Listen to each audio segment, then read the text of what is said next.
राजी हो, हुसैन राजी हो, राजी हो मौला, राजी हो मौला, राजी हो मौला हुसैन, राजी हो मिलकर हम ऐसा काम करें जिससे मौला हुसैन राजी हो।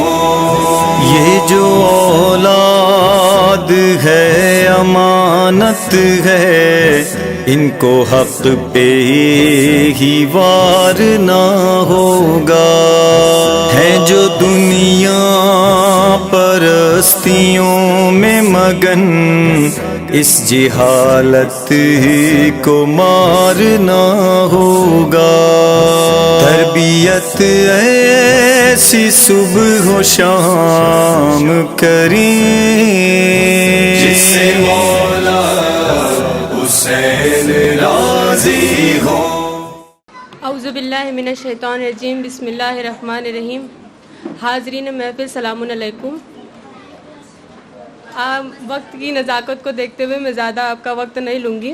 बिस्मिल्लाहिर्रहमानिर्रहीम, अल्हम्दुलिल्लाहि रब्बिल आलमीन, अस्सलातु वस्सलामु अला रसूलिहिल करीम व आलिहि ताहिरीन, अम्मा बाद, क़ाल रसूलुल्लाह सल्लल्लाहु अलैहि वसल्लम, अल इल्मु नूरुन यक्सिफुल्लाहु क़ल्बहि मन यशा। जो हदीस अभी मैंने पेश की है, इसमें पैगम्बर अकरम सल्लल्लाहु अलैहि वसल्लम फरमाते,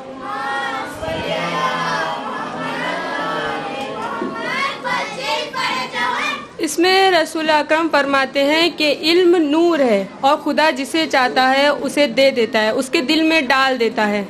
यहाँ पे दिल में डाल देता है, इससे मुराद ये नहीं है कि वो इंसान घर में बैठ जाए कि खुदा ने मेरे दिल में इल्म तो डाल ही रखा है, मैं क्यों कुछ काम करूँ।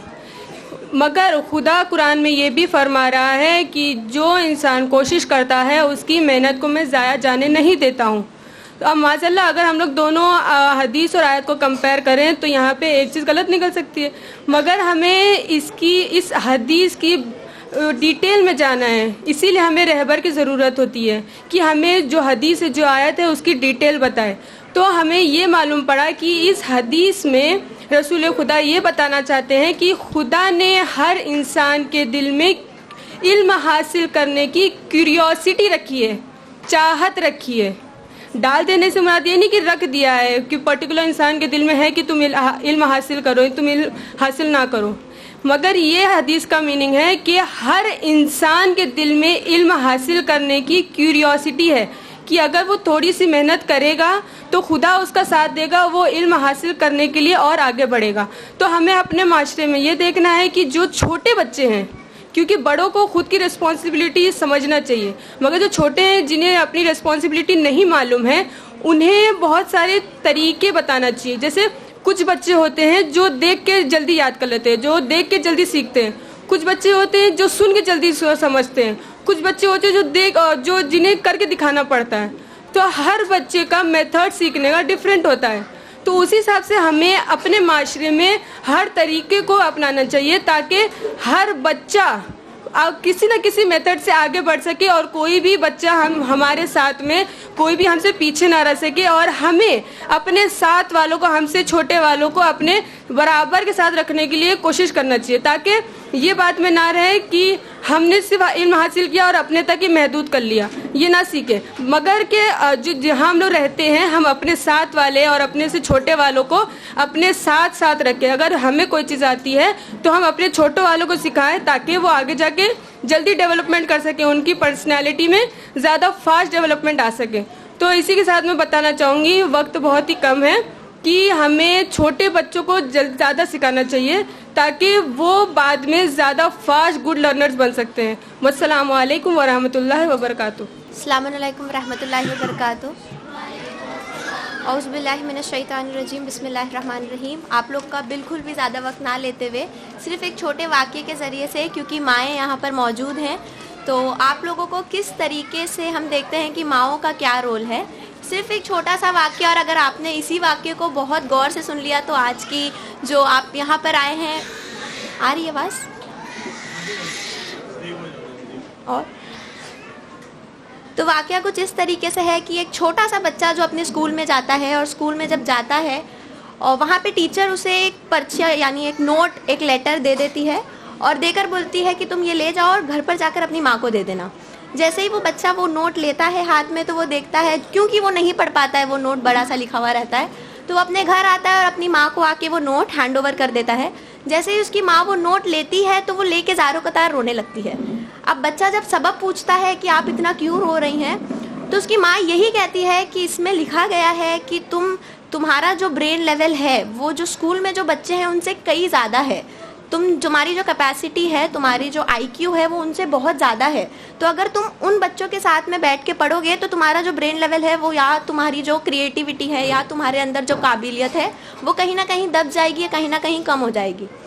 तो वो बच्चे के लिए खुद जाती है माँ, बाज़ार में जाके चंद बुक्स लेकर आती हैं और वो ये ठानती है और अपने बच्चे से ये कहती है कि आज से मैं ही तुम्हें जो पढ़ाना है वो मैं तुम्हें पढ़ाऊंगी और हम घर ही में पढ़ाई करेंगे, क्योंकि वो कह रहे हैं कि स्कूल में तुम्हारा आने का कोई काम ही नहीं है, तुम्हारा IQ इतना ज़्यादा है कि तुम स्कूल में आओगे या नहीं आओगे वो एक ही बराबर है, क्योंकि जो बच्चे स्कूल में आके सीख रहे हैं वो भी वही सीख रहे हैं जो तुम पहले से जानते हो। अब जैसे ही ये बात होती है तो कई सालों तक वो माँ अपने बच्चे को खुद पढ़ाती है और पढ़ाने के बाद जब उसका इंतकाल हो जाता है तो वो बच्चे को वो पर्चा मिलता है। जब बहुत टाइम बाद वो अपने घर आता है और जब तहकीकात में जुट जाता है, जो भी हुआ होगा, बहरहाल वो आके उसे वही स्कूल का नोट मिलता है और फिर उसकी जो याददाश्त है वो ताज़ा होती है कि हाँ ये नोट मुझे वही स्कूल से मिला था। और जैसे ही वो स्कूल का नोट लेता है, अब जैसे ही वो हाथ में वो नोट लेता है और अब जो कि वो पढ़ना जानता है, पहले नहीं जानता था, तो वो नोट में पढ़ता है कि लिखा गया था वी आर रियली सॉरी, आपका जो बच्चा है उसका IQ बहुत कम है और इसको हम स्कूल में नहीं रख सकते, क्योंकि इसके मतलब यहाँ पर आके भी इसे कुछ समझ में नहीं आता है और ना ये पढ़ पाता है ना ही ये लिख पाता है। तो आप एक काम करें कि इसे घर पे रखिए और इसका पढ़ने का पढ़ लिख के कोई मतलब नहीं होगा। और अगर आप और मेरी बहनें उनका नाम सुन लें तो वो एक बहुत ही बड़े, हम कहें साइंटिस्ट और साइकोलॉजिस्ट हैं, वो है एल्बर्ट आइंस्टाइन, जो बहुत ही ज़्यादा फेमस हैं। तो हमने देखा एक माँ ने किस तरीके से जो नोट में कुछ और था, बच्चे के दिमाग में क्या डाला, वो बच्चे ने एक्सेप्ट करके वो बच्चा कहाँ पहुँच गया कि वो इन्वेंशंस कर रहा है और दुनिया उसको फॉलो कर रही है। तो एक माँ यकीनन वो हस्ती है। और हम ये भी देखें कि माँ क्या चीज़ है कि अपने बच्चे को कहाँ वो डाउनग्रेड था उसको इतना अपग्रेड कर दिया। और दूसरी चीज़ हम देखते हैं कि हमारे जो वर्ड्स हैं किसी पर वो कितना मैटर करते हैं, कि हम जो बोलते हैं वो सामने वाले पे कितना मैटर करता है। एक छोटा सा वाकया फिर आप लोगों की सहमत तमाम, कि 3 ग्लास ऑफ वाटर यानी पानी के ग्लास एक जगह पे रख दिए थे और एक ग्लास को रोज़ाना जाकर ये कहा जाता था कि तुम बहुत अच्छे हो और तुम मुझे बहुत पसंद हो, तुम्हारे अंदर बहुत काबिलियत है। एक ग्लास ऑफ वाटर को ये कहा जाता था कि तुम्हारा यहाँ पे कोई काम नहीं है, तुम मर जाओ तो ही बेहतर हो। ये पानी को कहा जा रहा है जो कि एक नॉन लिविंग थिंग है। और एक ग्लास को कुछ भी नहीं कहा जाता था, साइड में रखा गया था। हमने जब देखा ये जो डिस्कवरी हुई, इन्वेंशन जो ये बाद में जो भी हमारा ये चीज़ हुई थी, उसके बाद में जैसे ही देखा गया, जैसे ही वो वाटर मॉलिक्यूल्स को हमने देखा तो देखा जिसको अच्छी बातें बोली जा रही थी वो बहुत अच्छे डिज़ाइन में जो वाटर के मॉलिक्यूल्स से वो फॉर्म हुए, और जिसको बुरी बातें कही जा रही थी उसके कुछ भी ज़्यादा अच्छे मॉलिक्यूल्स नहीं फॉर्म हुए। और फिर वो एक्सपेरिमेंट फिर एक राइस के बाउल पे, यानी जो राइस रहती है चावल, उसके ऊपर 3 अलग अलग इसमें रख के रखा गया। तो देखा गया जिसको रोज़ कहा जाता था कि तुम बहुत अच्छे हो, उसको लेबल दिया गया था इम्पॉर्टेंट, जिसको कहा गया था कि ये इम्पॉर्टेंट है, तो वो राइस बहुत अच्छी रही। और बाकी जिनको जो गलत लेबल्स दिए थे कि अनइम्पॉर्टेंट या जो अच्छा नहीं है या ओकेश, तो वो देखा हमने धीरे धीरे वो सड़ते गई। और उसी तरीके से कैसे वर्ड्स का हम कह रहे हैं कि कितना इम्पैक्ट होता है एक ह्यूमन ब्रेन पे, हम देखते हैं कि कितना ज़्यादा असर होता है जो हम बोलते हैं। तो बोलने से पहले अपने बच्चों को भी क्या बोल रहे हैं, उनके सामने क्या हो रहा है, ये तो आजकल हम भूल ही गए हैं कि बच्चों के सामने भी हम छोटा झूठ और बड़ा झूठ ये रख दिया है कि बस 5 मिनट में पहुंच गए हैं, यहीं पे हैं मंगतराम पर। ये भी एक झूठ है जो बच्चा देख रहा है और चल रहा है, ठीक है ये छोटा झूठ है, ये बोला जा सकता है। और बड़ा झूठ, तुमने पापा के पैसे चुराए, ये बड़ा झूठ है। तो ये बड़ा झूठ छोटा झूठ हटाकर अगर हम झूठ रखें तो बच्चे के लिए ज़्यादा इजी होता है, क्योंकि बच्चा एक प्लेन पेपर होता है। स्कूल में जाने से पहले वो अपने घर में जो सीखता है वो स्कूल में लेके जाता है। तो first learning starts from our houses, कि हम जहाँ रह रहे हैं वही पहला स्कूल है। बच्चे को स्कूल तो वो नर्सरी, KG फिर ट्यूशन आता है, पर जो घर है उसी को हम ऐसा बना लें कि बच्चा जहाँ पर भी पढ़ने जाए वो अपना दीनी माशरा वो वहाँ पे फॉलो करे। अस्सलाम वालेकुम व रहमतुल्लाहि व बरकातहू।